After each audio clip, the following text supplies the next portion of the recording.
बच्चों, आज हम 9th क्लास का बेटा तो हमारा तीसरा लेसन ही चला हुआ है अभी। और जो तीसरे लेसन की जो हेडिंग है हमारी पार्य द्वीप की नदियाँ, ये हम पढ़ रहे थे। तो सबसे पहले आज हम कल हमने जैसे हिमालय की नदियों के बारे में पढ़ा था, तो आज हम पार्य द्वीप पे नदियाँ पढ़ेंगे। पार्य द्वीप भारत में मुख्य जल विभाजक का निर्माण पश्चिमी घाट द्वारा होता है। यानी पार्य द्वीप में से जो नदियाँ निकलती हैं वह नदियाँ दो भागों में बट जाती हैं। किस कारण बटती हैं? पश्चिमी घाट के कारण। तो जो पार्य द्वीप भारत से जो निकलने वाली नदियां हैं वे जल विभाजक जल निर्माण का कार्य करती हैं और जो पश्चिम के तट के निकट उत्तर से दक्षिण में की ओर स्थित हैं। जो पार्य द्वीप से जो मुख्य नदियां हैं निकलती हैं वो हमारी है महानदी, गोदावरी, कृष्णा, कावेरी, जो पूर्व की ओर बहती है। यानी ये पश्चिम से पूर्व की ओर इनका ढलान है नदियों का। पश्चिम से पूर्व की ओर ढलान होने के कारण जो हमारी बंगाल की खाड़ी है वो पूर्व में स्थित है, इसलिए ये नदियाँ बंगाल की खाड़ी में मिल जाती हैं। लेकिन बंगाल की खाड़ी में मिलने से पहले ये नदियाँ अपने मुहाने पर डेल्टा का निर्माण करती हैं। तो डेल्टा बेटा आपसे बताया गया है कि जब नदी समुद्र में मिलने के लिए बहती है तो जब जलती है तो उसकी गति तीव्र होती है, लेकिन समुद्र में पहुंचते पहुंचते उस नदी की जो गति है वो बिल्कुल धीमी हो जाती है। और धीमी गति होने के कारण जो वह अपने साथ अवसाद बहा कर लाती है उसको वह अपने मुहाने किनारों अपने तट पर जमा कर देती है। तट पर जमा हो जाने के कारण वह अवसादों से एक त्रिभुजाकार आकृति बनती है जिसे हम डेल्टा कहते हैं। इसका अर्थ ये हुआ कि पश्चिम से पूर्व की ओर बहने वाली नदियाँ जो बंगाल की खाड़ी में गिरती हैं वह डेल्टे का निर्माण करती हैं। पश्चिमी घाट से पश्चिम की ओर बहने वाली अनेक और भी छोटी नदियां हैं, लेकिन जो नर्मदा और तापी नदी हैं ये दो बड़ी नदियां हैं जो कि पश्चिम की तरफ बहती हैं। ये पूर्व से पश्चिम की ओर बहती हैं। जो हमने पढ़ा था अब जैसे महानदी, गोदावरी, इनके विपरीत ये बहती थी पश्चिम से पूर्व की ओर, लेकिन नर्मदा और जो तापी नदी है वह बहती है हमारी पूर्व से पश्चिम की ओर। और अगर पूर्व से पश्चिम की ओर बहेंगी तो ये अरब सागर में जाकर मिलेंगी। लेकिन अरब सागर में जो ये दोनों नदियां हैं ये डेल्टे का निर्माण नहीं करती, ये ज्वारनद मुख का निर्माण करती हैं। लेकिन आप ज्वारनद मुख कैसे समझेंगे कि वो तो नदियाँ अपने साथ अवसाद जमा करके लाती हैं।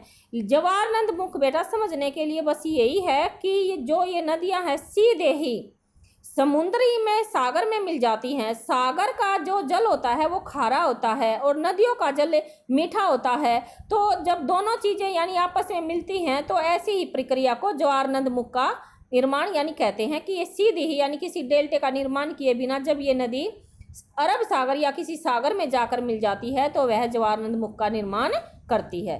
पार्य द्वीप नदियों की अपवाद द्रोणियां आकार में अपेक्षाकृत थोड़ी छोटी हैं। अब पढ़ेंगे हम इसके बाद नर्मदा द्रोणी। नर्मदा का जो उद्गम है जहाँ से बेटा हमारी नर्मदा नदी निकलती है उसको बोलते हैं हम उद्गम केंद्र।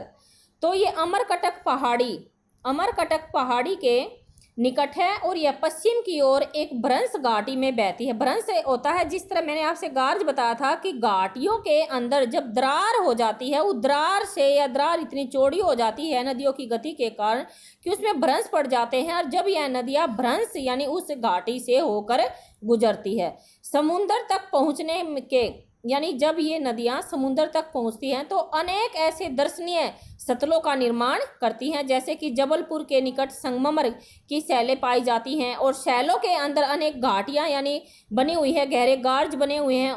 जब ये गार्जों से निकलती है तो वह जो दृश्य होता है वह देखने योग्य होता है।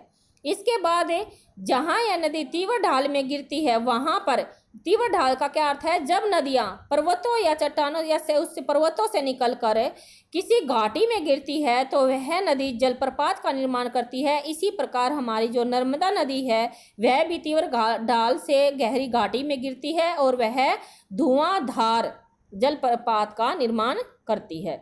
इसके बाद है हमारा टॉपिक तापी द्रोणी।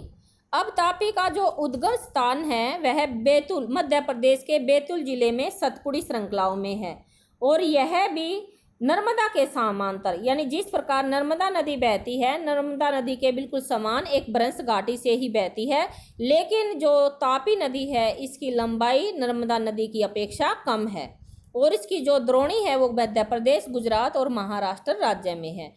अरब सागर और पश्चिमी घाट के बीच का जो तटीय मैदान बहुत ही अधिक संकीर्ण है, इसलिए तटीय नदियों की जो लंबाई है बहुत कम है। पश्चिम की ओर बहने वाली जो नदियां हैं वह साबरमती, माही, भारत, पूजा और पेरियार है उन राज्यों के, यानी ये है हमारी तापी नदी। अब आता है हमारा गोदावरी द्रोणी। गोदावरी के बारे में पढ़ेंगे। गोदावरी है जो पारद्वीप भारत में बहने वाली सबसे लंबी नदियों में से एक है और यह महाराष्ट्र के नासिक जिले में पश्चिमी घाट की ढालों से निकलती है। लंबी होने के कारण इस नदी को वृद्धगंगा के नाम से भी जाना जाता है और जो इस नदी की लंबाई है 1500 किलोमीटर है। यह हमने जैसे कि पारद्वीप नदियाँ पढ़ी थी कि जो नर्मदा है, गोदावरी है, महानदी, कावेरी है, ये बंगाल की खाड़ी में जाकर गिरती हैं। पारद्वीप नदियों में इसका अपवाह तंत्र भी सबसे बड़ा है। इस द्रोणी को महाराष्ट्र, मध्य प्रदेश, उड़ीसा तथा आंध्र प्रदेश में स्थित है। यह गोदावरी की अनेक सहायक नदियाँ भी इसमें हैं, जैसे पूर्णा है, वर्धा है, प्राणहिता है आदि हैं। और अंत में तीनों सहायक नदियों से, यानी जो अंत वाली जो नदियां हैं वह अधिक थोड़ी बड़ी हैं और बड़े आकार और विस्तार के कारण इस नदी को, यानी गोदावरी नदी को दक्षिण गंगा के नाम से भी जाना जाता है। इसके बाद हमारा टॉपिक आता है महानदी द्रोणी। महानदी का जो उद्गम स्थान है, यानी जहाँ से हमारी महानदी निकलती है, वह छत्तीसगढ़ की उच्च भूमि से है और यह उड़ीसा से बहते हुए, यानी ये भी बंगाल की खाड़ी में मिल जाती है। इस नदी की लंबाई जो है 860 किलोमीटर है। इसकी अपवाह द्रोणी महाराष्ट्र, छत्तीसगढ़, झारखंड और उड़ीसा में है। इसके बाद है हमारा टॉपिक है कृष्णा द्रोणी। महाराष्ट्र के पश्चिम घाट में महाबलेश्वर के निकट एक स्रोत से निकलकर, यानी स्रोत होता है जब पर्वतों से अपने आप पानी का फूटना, यानी ये कहाँ से, एक स्रोत से निकलती है और जो कृष्णा नदी है उसकी लंबाई है 1400 किलोमीटर और यह भी बंगाल की खाड़ी में गिरती है। और जो इसकी सहायक नदियाँ हैं कृष्णा नदी की, वो तुंगभद्रा, कोयना, घाटप्रभा, मूसी और भीमा है। फिर हमारी कावेरी नदी।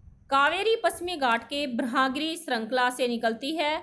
तमिलनाडु में कुड्डलूर के दक्षिण में यह भी बंगाल की खाड़ी में मिल जाती है। ये इनकी जो लंबाई है बेटा वे आपने याद रखनी है, क्योंकि इस लेसन में ऐसा कुछ समझाने वाला नहीं है। ये टॉपिक ये आपने याद रखने हैं कि कौन सी नदी किस स्थान से निकलती है, कहाँ उनका उद्गम स्थान है, कहाँ कितनी इनकी लंबाई है। तो इसलिए मैं बिल्कुल एज ए टीच, क्योंकि आसान होने के कारण बुक में विस्तार से वर्णन किया गया है, आपसे बता रही हूँ कि जो हमारी कावेरी नदी है ये ब्रह्मगिरी श्रृंखला से निकलती है और जो इसकी लंबाई है 760 किलोमीटर है।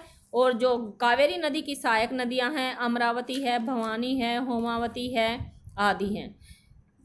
नेक्स्ट है हमारा टॉपिक है कि भारत का, यही पूछा है कि भारत का जो, सबसे पहले तो यही है कि भारत में दूसरा सबसे बड़ा जो जलप्रपात है वो कावेरी नदी ही बनाती है और इसे शिव सुंदरम के नाम से जाना जाता है। जलप्रपात द्वारा उत्पादित विद्युत मैसूर, बेंगलोर तथा कोलार श्रवण क्षेत्र को प्रदान, यानी इन नदियों से विद्युत यानी बिजली भी प्राप्त की जाती है। फिर इसने क्वेश्चन भी पूछा कि भारत का सबसे बड़ा जलप्रपात कौन सा है।